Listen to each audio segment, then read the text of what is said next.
All right, welcome back to my channel. Today I have Paul with me, and I did a little social experiment when I just did my trip. So I was doing 3 countries. You know, I'm here in the Philippines currently, then I went to Malaysia, and then Africa. And so I wanted to check out what it would be like if I signed up for Tinder before I left and maybe did 100 swipes in each country within a certain parameter, and see what the results would be. And we are going to discuss that in today's video. Stick around.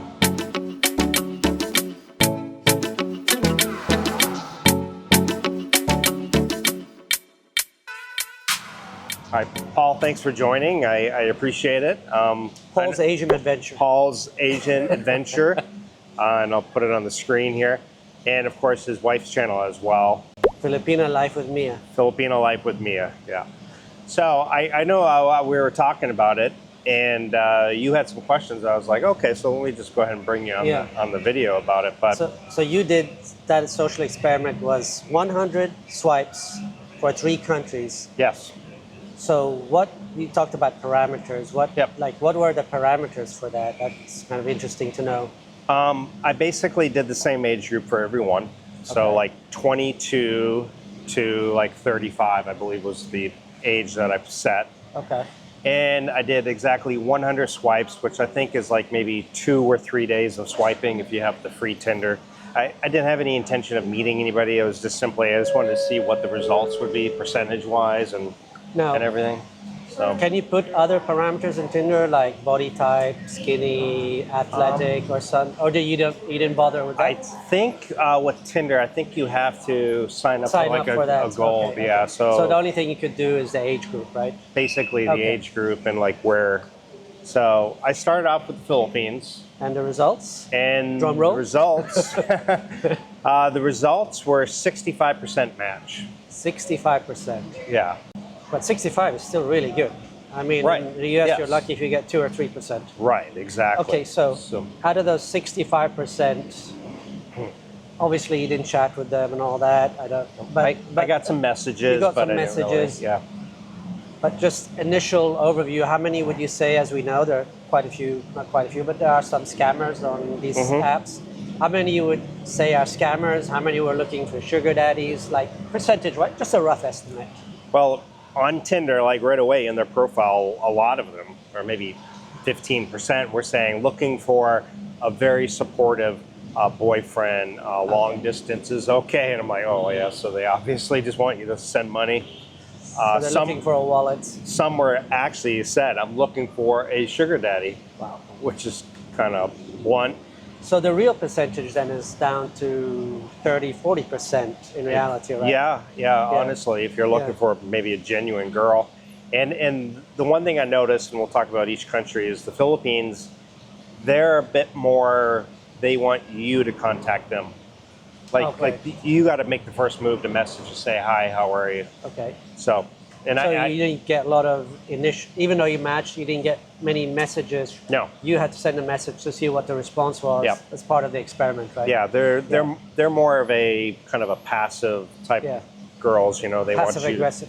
Yeah, right. They want you to kind of make the move, I would say. Yeah. So guys, a lot of people ask me how couples in the Philippines make it work when one of them is from the Philippines and the other is from the US. And honestly, the K1 Fiancé visa process can get a little tricky.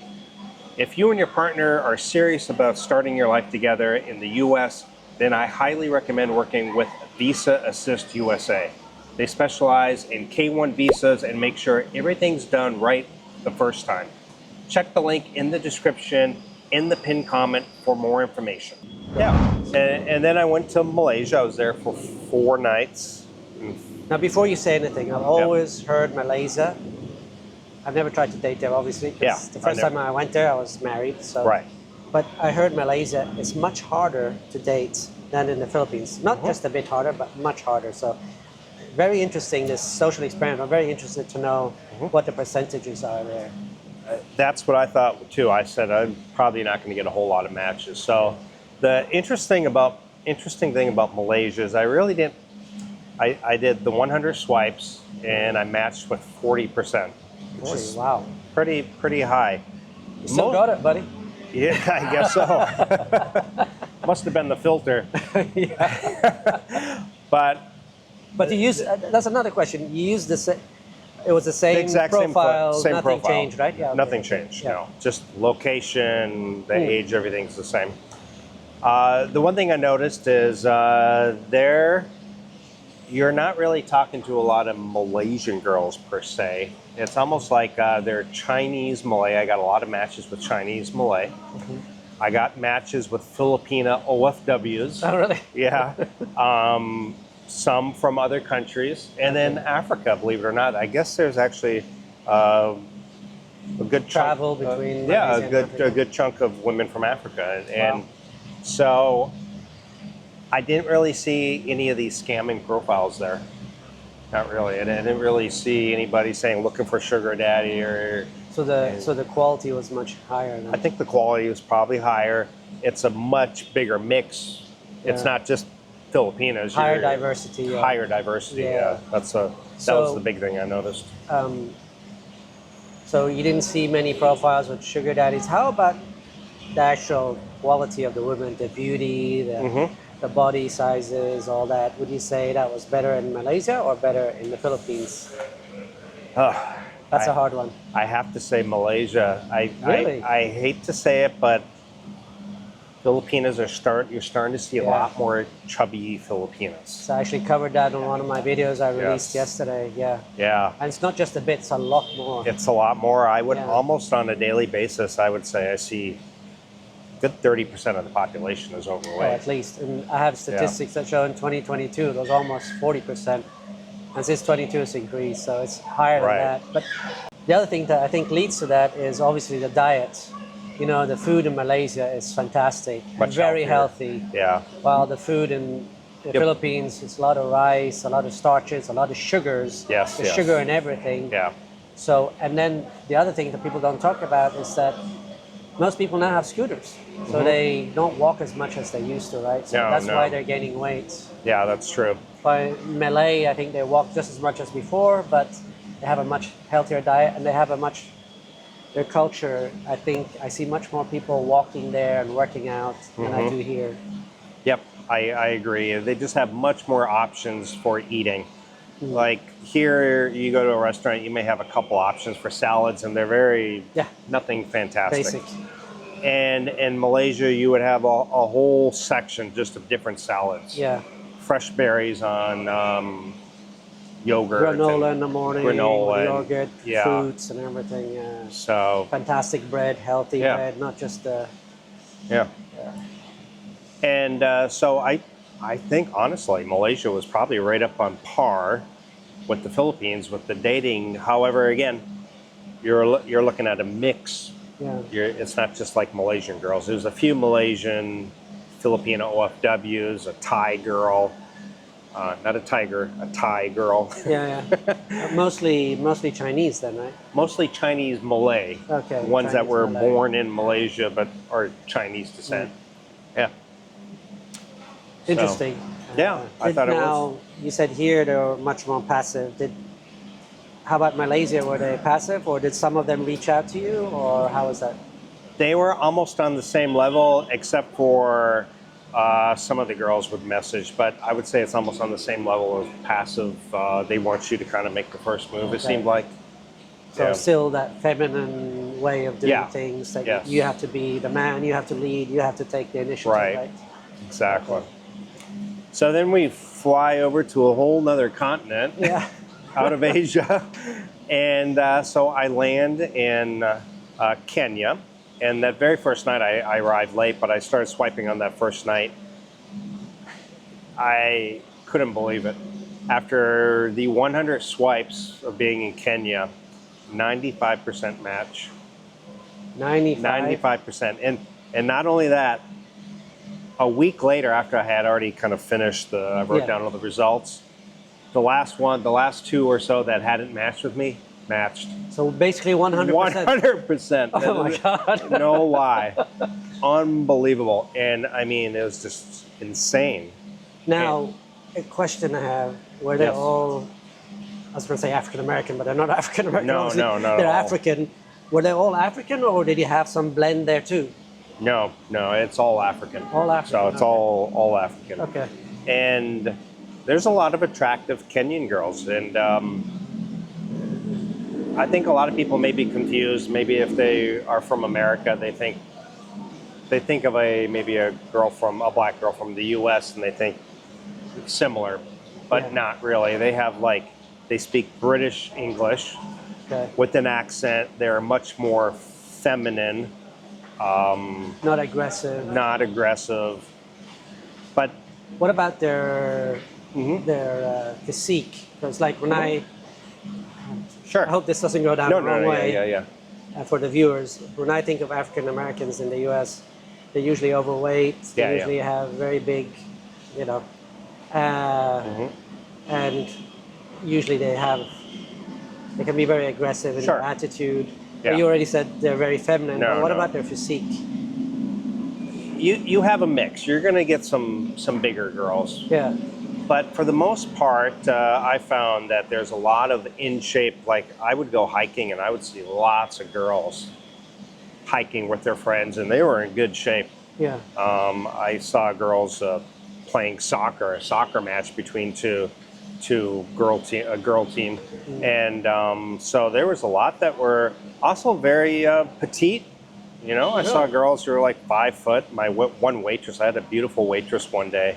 I think I even got it on video, and she's probably like 5 foot, very petite. I was like, wow. And then you have the Kenyan soldier that I just released a video on. She's probably like 5'9". But she was cute. But she's very pretty, very Yeah. feminine. Yeah. I was like, so No, okay. interesting. Sorry, another question. Yeah. Sorry, I have all these questions. I think this experiment No, is very please. interesting. So you match basically 100%, right? Yep. Out of that 100%, how many would you consider desirable that you'd want to date? For me, probably about 50%. Okay. I find them attractive, a lot of them, because they have like high cheekbone structure and they have very nice refined looks for me, Yeah. you know. And yeah. So basically, from what you're saying, Africa is the best place to date. Because you said 50% there, 40% in Malaysia. Yeah. And we were down to what, 30% here because of Mhm. the scammers and the sugar Yeah. babies and all that. Yeah. So, I mean, as I was there my 2 weeks, I probably saw 24 mixed couples, and it was like older white guys with younger Kenyan women. And they appeared to be, you know, some were married with kids and Yeah. just walking hand in hand in the mall. Very accepting. Really nobody throwing out looks or anything. It just seemed quite accepted there. Kenya seems like a very interesting country to me because the Yes. food, watching your video is fantastic. Food, fantastic. The yeah. women, from what you're saying, are great. I don't know about the infrastructure, the hospital care, and all that, but I mean, you have two of the main Yeah. categories that people care about are very good. So, Yeah, the thing about Kenya is you would have to live in an expat bubble, and unlike the Philippines, where I would feel safe walking in most areas around Bacolod, even at nighttime, yeah. I don't know if I would in certain areas in Kenya. Okay. I would want to stick to certain areas. Again, I'd like to go back, and the safaris were amazing. So, Well, watching your video, myself and Mia have decided to do a safari probably next year. So we're excited for that. it is just a life-changing thing. I mean, just to see a lion right next to your vehicle or a rhino, it's just insane. Yeah. And one more thing I would say about the African women is they are, I wouldn't say aggressive, but they will do some pursuing. Like I was getting a lot of, hey, hello, how are you? Like most of them were reaching out to me. They had no problem reaching out and saying hi. Whereas in Malaysia and the Philippines, they kind of waited for you to. Even in Rio, at the mall, or whether they're more, they can be. Oh, go ahead. I have an interesting story for the mall. I was in the mall and I was sitting down, and 3 very cute college African girls just walked up to me and said, "Hey, how are you? Are you here on vacation?" And I actually love their accent, by the way. They got like this British English, you know, like they'll say, "Oh, I have to go to the loo," Yeah, you know, to the and loo, the it toilet, just seems yeah. so funny to hear, Yeah. like, you know, and then they have this accent. And by the way, English is their primary, or Swahili is, but English is their primary language that they conduct business, Yeah, kind things of like like that. Philippines. Yeah. But they were like very sweet, very feminine, but they were, all three were like, "You ever date a black woman before? Yeah, yeah. Are you interested?" And they all handed me their WhatsApp, all three of them, like it was a Oh, wow. competition. So they are more, I don't want to say the word aggressive, but like they're more forward, or Yeah, yeah. So interesting, but again, it's going to come down to attraction, right? I mean, some guys just maybe aren't interested in Yeah. African girls. Some guys may be really interested in other. I think a bigger portion of guys are probably more interested in Asian. I think so. It Yeah. feels like that to me, but you know. One last question. Yeah. In Kenya, here in the Philippines, you're starting to see more and more girls who are mixed, right? Yes. Mixed with Chinese, American, whatever. Is it the same in Kenya? You're starting to see girls that are more of a mix with foreigners? Not a lot yet, a very, very small percentage, but they have that same Filipino mindset that they want these mixed babies. Oh, yeah? Yes. But the other thing is you don't see a lot of single moms there. Oh, that's good, actually. So- So they have their conservative values still. They're very traditional still, but Do you see them on, like, if you go to the mall or something, they're not standing on TikTok doing this, are they? no. So they don't do No, that. I mean, maybe at their home, maybe they do some, but you didn't really see that. Not like the Philippines. Yeah, okay. No. Yeah. So, hey, maybe add it onto your list if you know, you're attracted to Yeah, Kenyan women. definitely. Yeah. All right, thanks for being on the channel. I appreciate all the questions because I actually, some of those I wasn't even thinking about Yeah. concerning. So. Okay. You're welcome, buddy.